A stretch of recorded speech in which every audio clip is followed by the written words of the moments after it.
मोर सतारा के उमरिया रे अब भेलो साल 18 के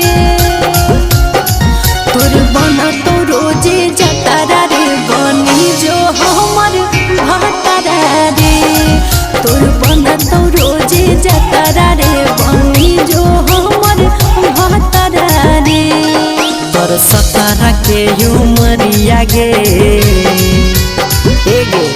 तोर सतारा के उमरिया गे अब भेलो साल 18 के।